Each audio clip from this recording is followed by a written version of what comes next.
Hey everybody, thanks so much for joining me for Sales Q&A live every Friday at 1 p.m. Eastern. And today's question comes from Holly, and she asks, okay, I haven't needed to really sell until now because I was getting business through referrals and past clients from where I used to work and on and on. And so where do I start? What do I do? Okay, Holly, it's a great question. A lot of people ask it, and I'm going to try and give you some guidance. So the first step, I would say, is to really dig deep into the problem that your product or service solves. So what does that look like? Why do people buy this thing? What is it that they ultimately gain from buying whatever it is that you're selling? So that's the first thing.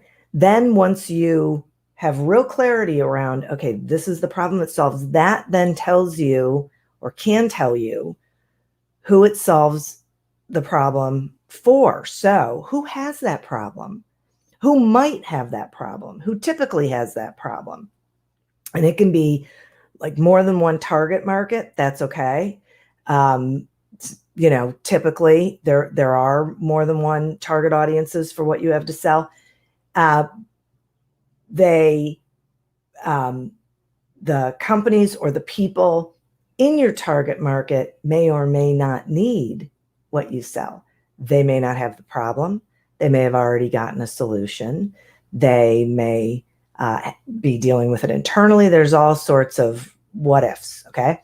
So, but you can, if you sell to businesses, you can make a list of businesses, pick one of those target markets and make a list of the business in that target market, and then go investigating. Learn as much as you can about them. Really dig into what's going on with them. What can you learn about them? What can you learn about the people who are in the organization?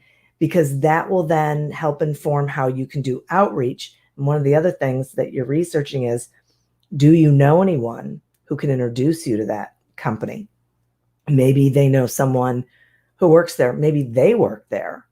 Either way, can anyone in your network give you an introduction so that it makes it easier to get that meeting?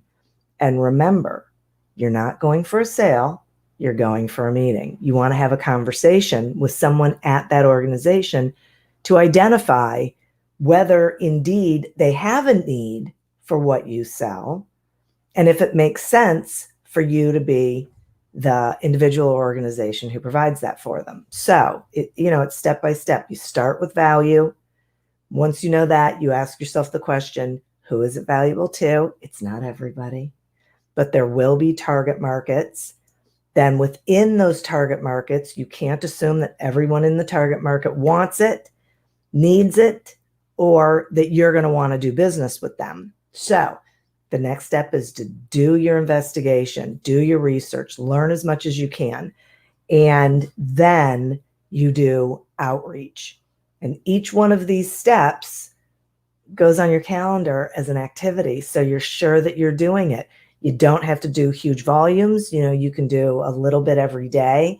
Getting into that cadence and that rhythm with getting this done is what's important, because then you will be consistent and you'll build momentum, and you'll find that you're making those connections and you're scheduling those meetings, and then you're doing discovery from there about who they are, what their real needs are. Can you really help them? Does it make sense? All those other questions. But when we're asking about how you get started, this is it. Okay.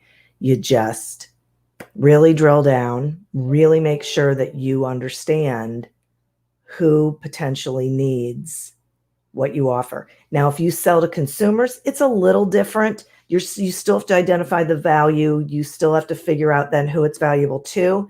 You're just not necessarily going to be able to do like direct outreach to people. People don't like being solicited. They don't answer their phone. They don't want you coming to their door. So in that case, what you want to do is create a program that you can invite them to, an educational program that you can invite them to, so you can teach them something.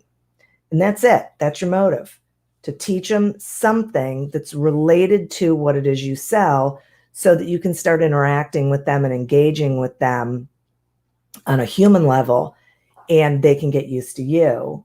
And then if indeed they need what you have to sell, that's going to come out in the conversation eventually. You know, you're going to do this relationship building. You're going to offer them an opportunity to have a one-on-one conversation with you, to talk more about their situation, not about what you offer, but about their situation, what's going on with them. So maybe you give them reading material, maybe you give them a worksheet, maybe you talk about how your product or service can help them with that thing. You just don't know till you have the conversation, and you don't want to be focused on just selling, okay?